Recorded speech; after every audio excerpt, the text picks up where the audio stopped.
Over 4 long, brutal years, World War I's trench warfare on the Western Front ground on.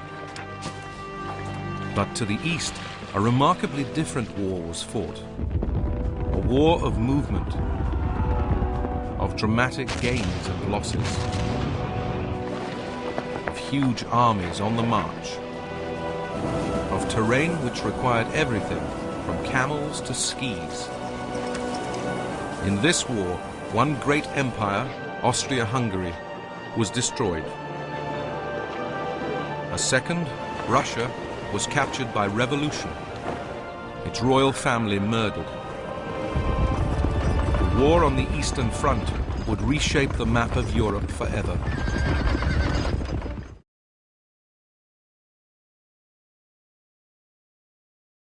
In August 1914, 2 emperors, full of pomp and circumstance, strutted like peacocks on the stage of Central Europe.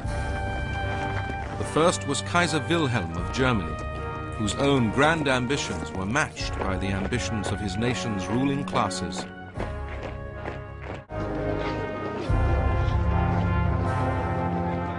The second emperor was Wilhelm's ally, Emperor Franz Joseph of Austria-Hungary, a deeply reactionary autocrat presiding over a court crumbling from intrigue and division. These 2 emperors of the Central Powers were opposed on the Eastern Front by a third emperor, Tsar Nicholas II of Russia.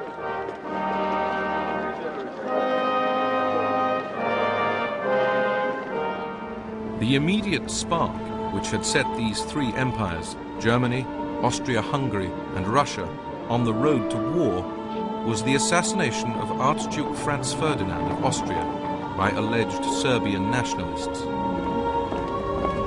When war broke out in August 1914, the Eastern Front campaign moved swiftly.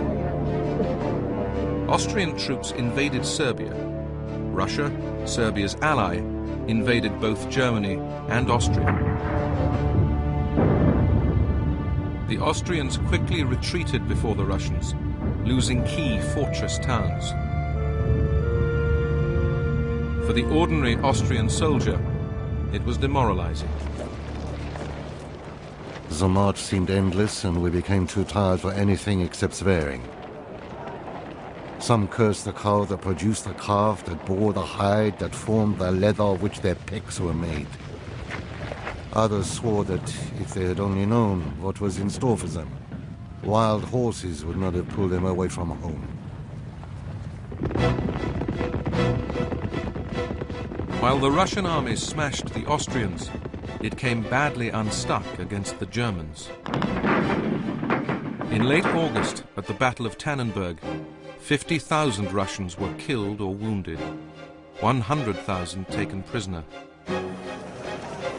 One British observer noted, "The sight of thousands of Russians driven into 2 huge lakes and swamps to drown was ghastly, and the shrieks and cries of dying men and horses will not be forgotten." The German victory made the reputation of its 2 architects, Generals Paul von Hindenburg and Erich von Ludendorff, who became idolized as the nation's saviors.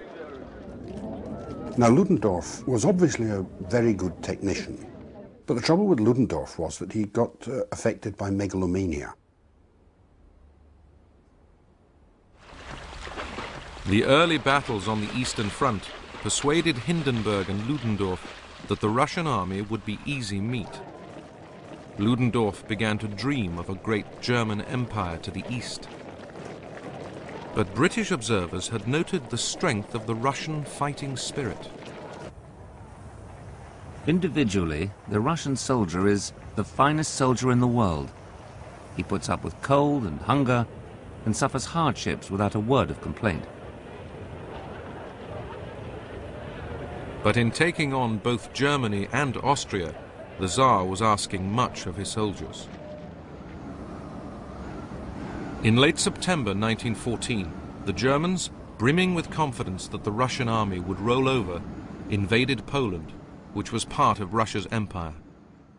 it looks very tempting to attack Poland, which after all juts out far into German territory. And if you attack the Russians from the north and the south, then you might catch a lot of them in the bag in the middle. And that is the essential strategy of the Germans in the last few weeks of 1914 in the east. But the German army had been weakened by the demands of the Western Front, and the Russians now hurried to reinforce the Polish capital, Warsaw. The Germans crossed the Vistula on the 9th of October and closed in on Warsaw. To German surprise, the Russians succeeded in their defense of Warsaw. And as the German army retreated, the Russians, keeping up this bewildering war of movement, attacked again. In response, fresh German troops were sent into Poland to intercept the Russian advance. The result, in November, was the Battle of Łódź. The Russians were the losers at Łódź. 150,000 men were captured. But the Germans also suffered, with 130,000 casualties. German commanders now realized that their Russian counterparts had no scruples in throwing unlimited numbers of men into battle. But how long could it possibly last? By the end of 1914, a staggering 1.8 million Russians had been killed, wounded, or taken prisoner.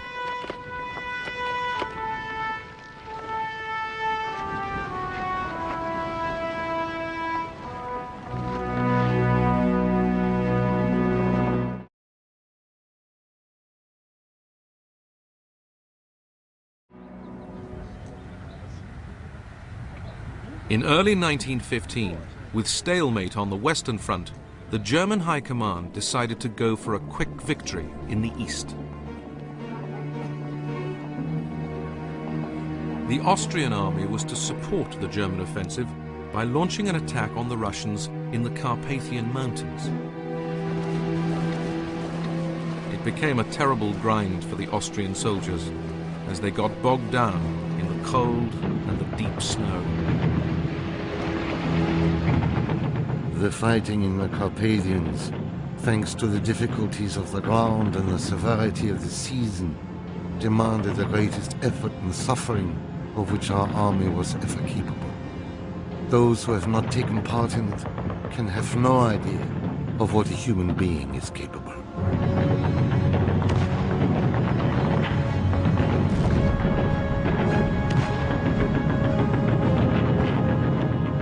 After 2 weeks, the Russians halted the Austrian attack. But despite this success, the Russian commander in the Carpathians, General Alexei Brusilov, who would become the key Russian general of the war, knew that the terrible casualties of the early months were taking their toll. The men sent to replace casualties generally knew nothing except how to march. Many could not even load their rifles, and as for their shooting, the less said about it, the better. Such people could not really be considered soldiers at all.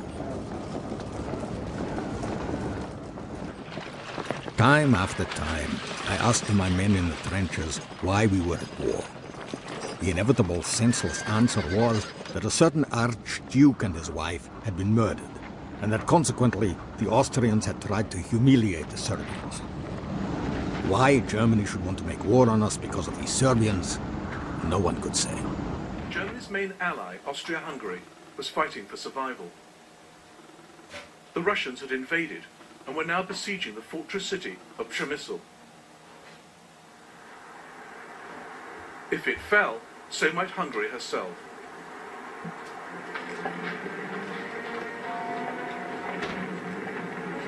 The Russians sat outside for 6 months, lobbing shells, waiting.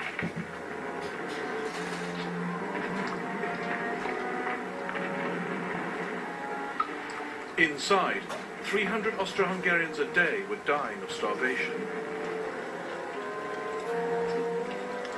Przemysl was a microcosm of the Austro-Hungarian Empire itself, a crucible of ethnic frictions. Orders of the day had to be issued in 15 languages. Austrian patriots cheek by jowl with Russian sympathizers. Questions of race, questions of loyalty, fears of the enemy within. There's execution after execution. The Austrians are hanging people by the dozen now. Innocent ones, too.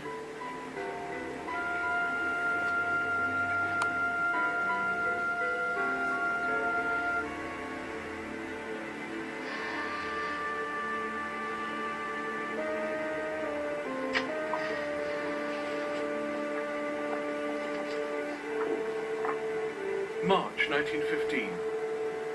Nikolai Myaskovsky was one of the Russians preparing for the final assault.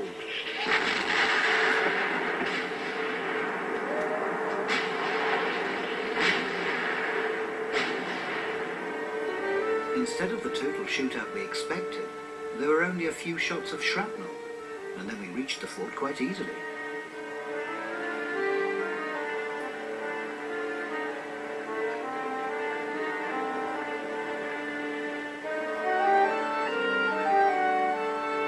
The Austro-Hungarian garrison had fallen apart. Przemysl surrendered to the Russians without a fight.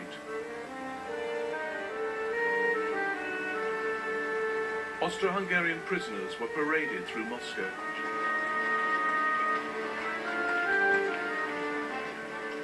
A German official said, referring to Austria-Hungary, that his country was now shackled to a corpse.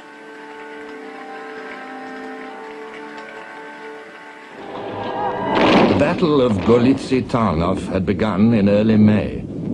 On June the 3rd, the German and Austrian forces recaptured Przemysl. On the 22nd, they were back in Lemberg, fourth largest city of the Austro-Hungarian Empire, and scene of Russia's great victory in 1914. In 2 months, the combined German and Austrian armies had advanced 150 miles and had inflicted over 500,000 casualties on the Russians.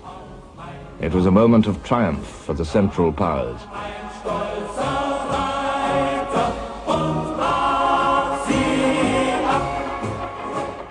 It produced, said Falkenhayn, the German chief of staff, immediate and highly valuable consequences.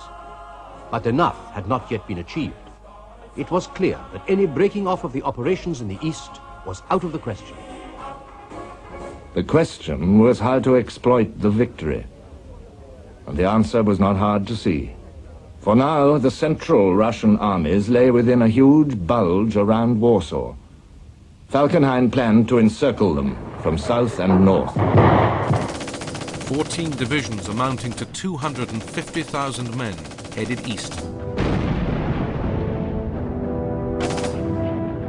The May 1915 Austrian offensive in the Carpathians had cost the Russians 100,000 casualties. Now, through June and July, Russian losses in the face of the German and Austrian advance would rise and rise. In May, the Russians lost another 400,000 killed, wounded and prisoners, and by June 1915 their war losses as a whole up to that time were a staggering 3.8 million. Fortress towns that had been fought over again and again lay in ruins. The people of Warsaw awaited their fate. The Russian soldiers fought with undiminished tenacity, and the bulk of them escaped the German pincers. It took the Germans 17 days to advance 25 miles to Lublin.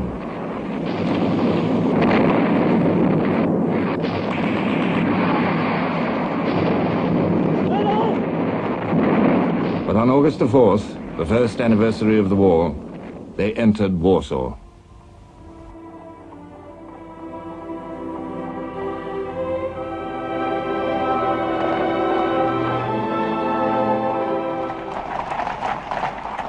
The next day, August the 5th, 1915, the German army strutted through Warsaw.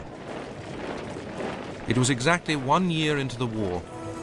Now the German armies in the north, under General von Hindenburg, struck eastwards, as they had long been waiting to do, and a melancholy roll call of place names signaled Russia's new disasters.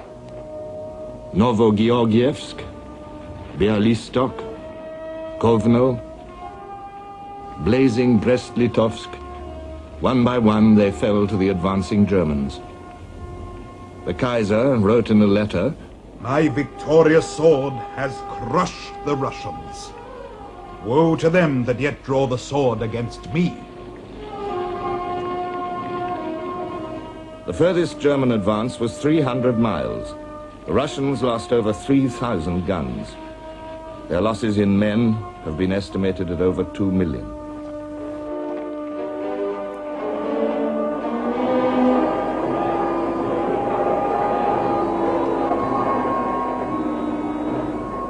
Even the inexhaustible manpower of the Russian Empire could not stand this rate of loss.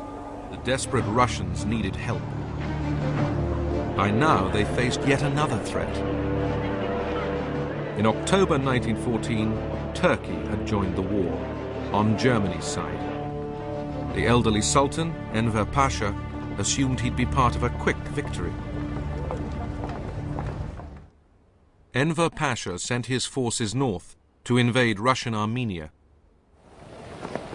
In the biting winter, the Turks faced a ferocious Russian counterattack. Of 95,000 Turkish soldiers who fought the campaign, only 18,000 survived. Some 30,000 froze to death.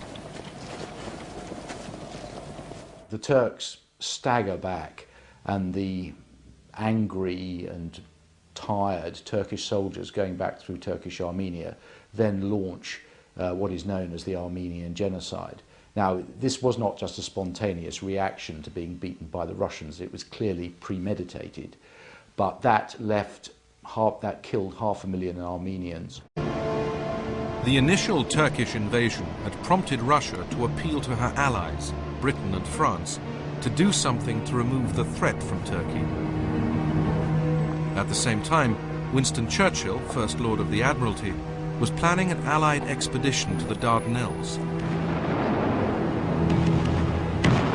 On the 25th of April 1915, after a hazardous naval operation, British, French, Australian and New Zealand soldiers landed on the beaches of Gallipoli.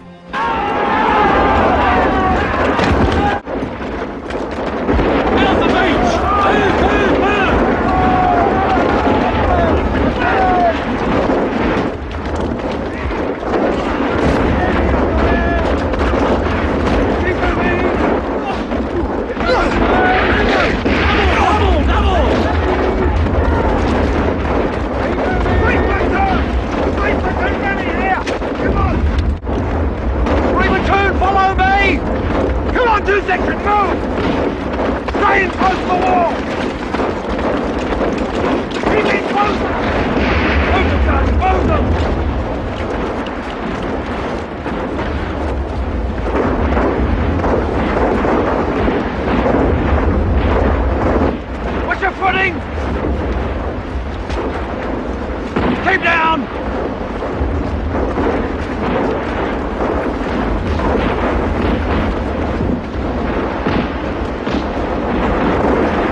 The trenches are totally different to what I expected. It is sure death to put your head up to look around. Even the periscope mirrors, measuring 3 inches square at most, are picked off one after the other. When the Turks charge, they usually cry, "Allah, Allah," and our boys reply, "Come on, you bastards, we'll give you Allah." And from the frequent use of this word, poor old Turk wants to know if bastard is one of our gods. Forward!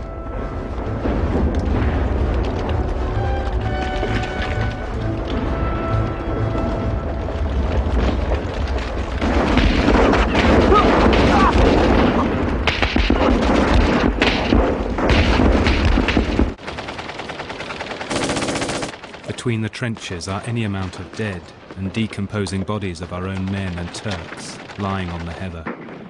The smell is awful. A great brass sun beats relentlessly down from a clear sky, and we soon learn what the term thirst really means. Lips crack and heads go dizzy in the stifling heat. Infantrymen come begging for water, but our bottles are empty. All night long, wounded men came struggling back, all with tales of our men still lying out there. The whole attack was a ghastly failure. They generally are now.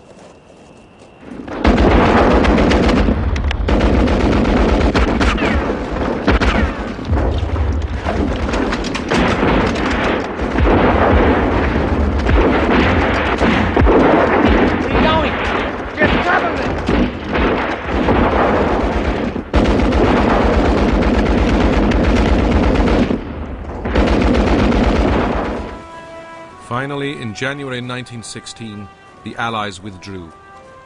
They had suffered over 250,000 casualties. The Turks had won a famous victory, but their triumph at Gallipoli would soon be overshadowed by defeat to the north.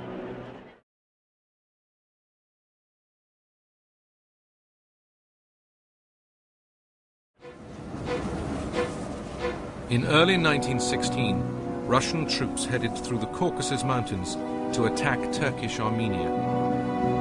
They captured vital Turkish fortresses, and Turkey would never threaten Russia again. British observers felt it was a decisive moment for the Russian army. For nearly 3 more weeks, we continued to retreat. We wondered when the great trek east would stop.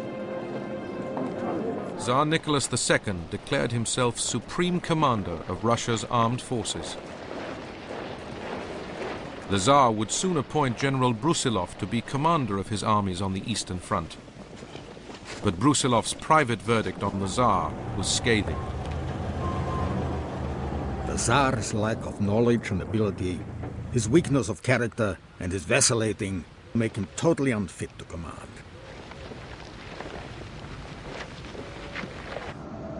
The men were saying with perfect truth, we are being sacrificed for nothing, for we cannot hope to beat them. A complete moral collapse is obviously not far away. In early 1916, the British and French planned their combined offensive for the coming summer on the Western Front. The Russians were to play a vital part in the plan by attacking Germany and Austria in the east to weaken their reserves. General Brusilov would lead the summer offensive. But Brusilov was becoming caught in a conflict of loyalty. He wrote as early as 1914 that he was fighting not for the Tsar but for Russia. And it was as if he sensed that at some moment he might have to choose between the two. Brusilov carefully prepared to attack the Germans and Austrians across a 200-mile front, taking them by surprise with short, sharp, accurate artillery barrages. His first target was the weaker Austrians. On June the 4th, 1916, Brusilov's armies launched their attack. Within days, he was jubilant. I will simply say that by midday on the 6th of June, we had captured 900 officers, more than 40,000 men, and taken 77 guns, 134 machine guns, and 49 trench mortars. By June the 9th, we had captured 1,240 officers, over 71,000 men, 94 guns, 167 machine guns, and a vast quantity of miscellaneous military booty. In the face of the Russian onslaught, Austrian soldiers began to lose their nerve. I did my best to rally the company, but it was hopeless. The men began to run helter-skelter over the fields. The Russian artillery soon discovered us and did its best to see us home.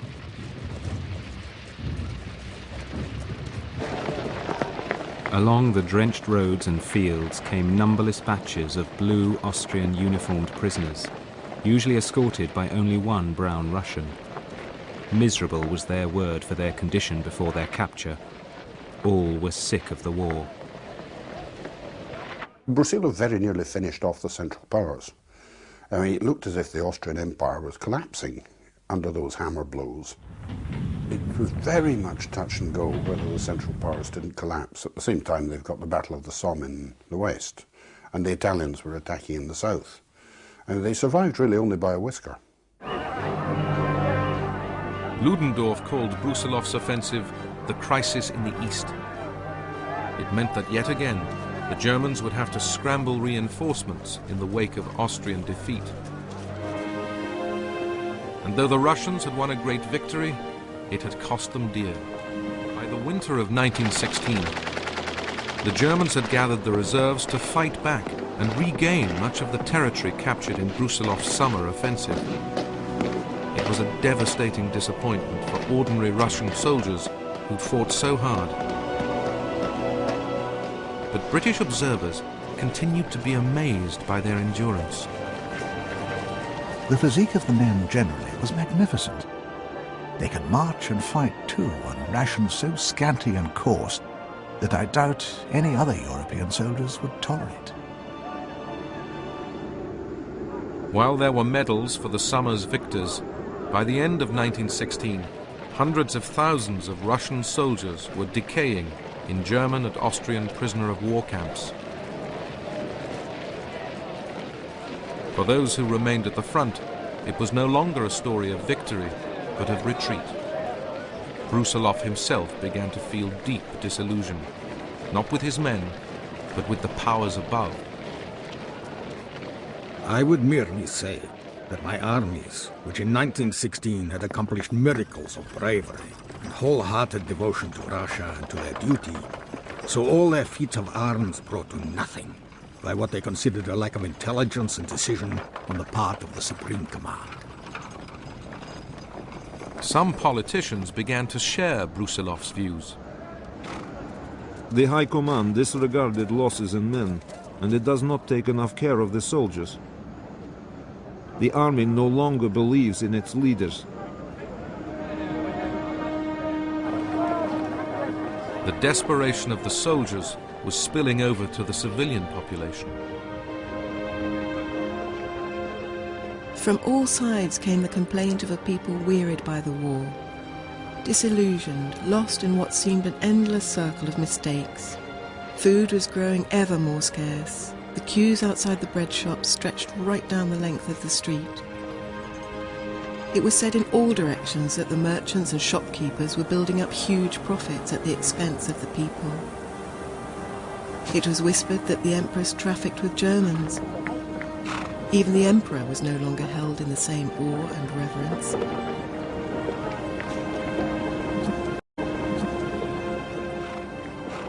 Russia, this great Russia that could feed the world, was short of food, and very short of other commodities too. There was a scarcity of everything in Russia: food and clothes and boots and petrol and paraffin.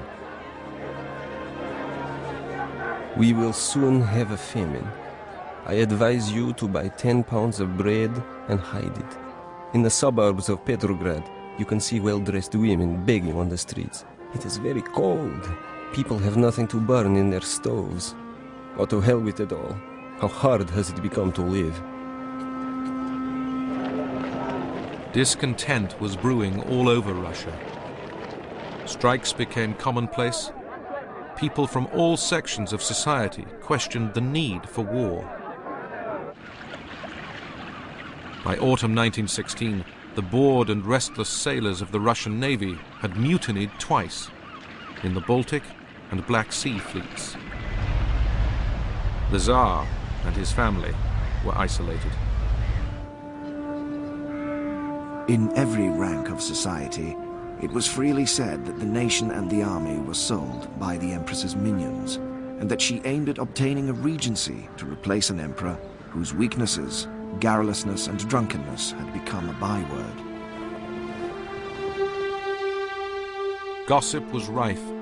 It was rumored that the Empress was meddling in affairs of state, under the spell of her secret lover, the sinister guru, Rasputin. Everywhere the slander spread and ripened. There was nothing bad or vile enough that was not insinuated. The dark powers behind the throne, German influence at court, the suspicion of a separate treacherous peace, the power of Rasputin, infamous stories about the Empress. The Tsar responded to the revolutionary threat with more repression. Some of his advisors even began secret negotiations with Germany to end the war, hoping this would preserve the Tsar's position with his people. In February 1917, the Tsar's troops were ordered to shoot at demonstrators in Petrograd. Some, like Fedor Lind, refused. The Cossacks were firing on defenseless and unarmed crowds, striking people with their whips, crushing the fallen with their horses. I jumped to the table and cried out wildly, "Friends, long live the revolution!" As the tensions grew, senior military commanders appealed to the Tsar to step down. Your Imperial Majesty, I am well aware of your profound love for our country. I am sure that to save it, as well as the dynasty, you will consent to the sacrifice the war demands from you. The Tsar tried to return from the front by train to Petrograd. He was diverted by revolutionaries. He knew the time had come. The abdication of the Tsar took place on the 15th of March. We changed from soldiers of the Tsar to soldiers of the Republic quite automatically. No one said a dissenting word.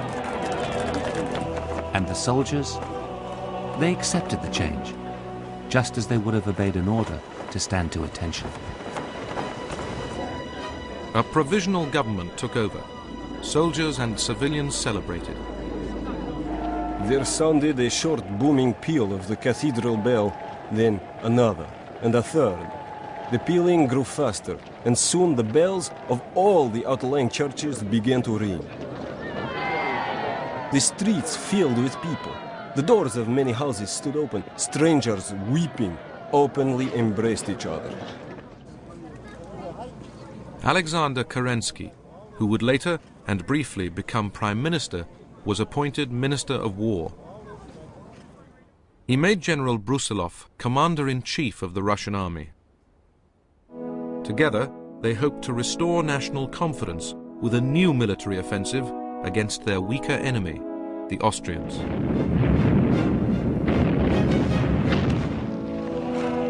The attack was launched on the 1st of July 1917, but it was soon clear the troops no longer wanted to fight. After just a week, the generals realized that mutiny was in the offing.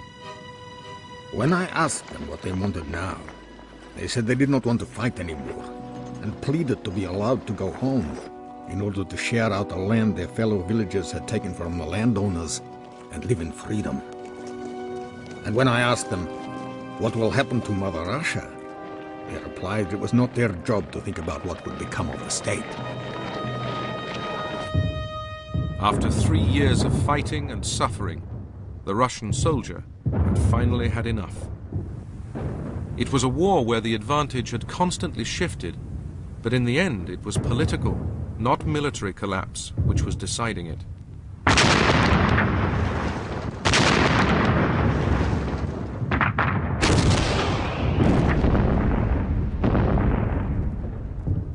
In September 1917, in what would be their final attack, the Germans captured Riga, Russia's second-largest Baltic port. They could now afford to sit back and wait while Russia tore itself apart.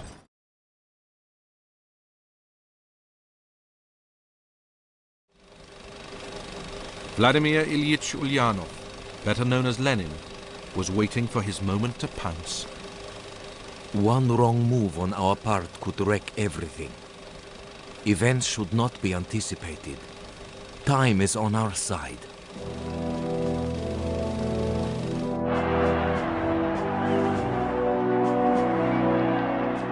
Lenin's aim was Bolshevik revolution, but it was his slogan of peace at any price which began to swing support his way.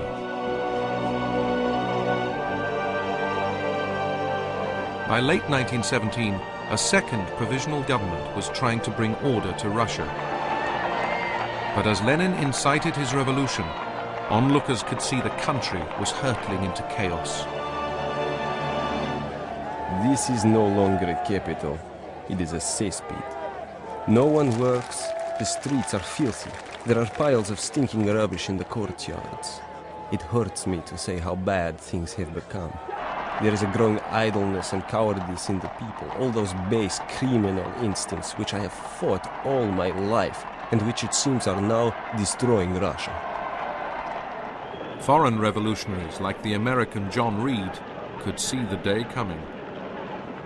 On the one side, there was the monarchist press, inciting to bloody repression. On the other, Lenin's great voice roaring, "Insurrection! We cannot wait any longer." Daily, the government seemed to become more helpless. Armed workers patrolled the streets at night, doing battle with marauders and requisitioning arms wherever they found them. By November 1917, the revolution, later glorified in Russian films, was imminent.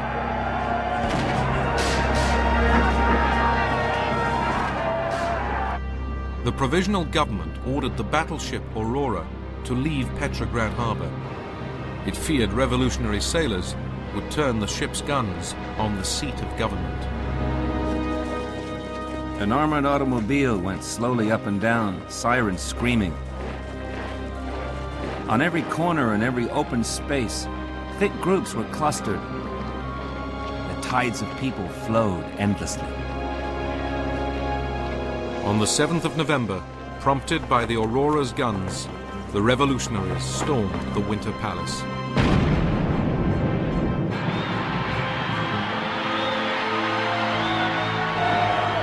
Day broke on a city in the wildest excitement and confusion, a whole nation heaving up in the long, hissing swells of storm. Within days, the revolution spread to Moscow. Committees of Russian soldiers began to make peace overtures to Germany. In December 1917, an armistice came into force on the Eastern Front. In over 3 brutal years, 2,300,000 Russians had died. A further 5 million injured. For all its failings and for all its problems, the Imperial Russian Army had, to the end, held down 160 German and Austrian divisions. These were now free to be released, and the effect of this on the Allied war effort was absolutely devastating. Italy was the first of the Allies to feel the effect of Russia's collapse. In late October, the Austrian and German armies struck in the mountains of northeast Italy.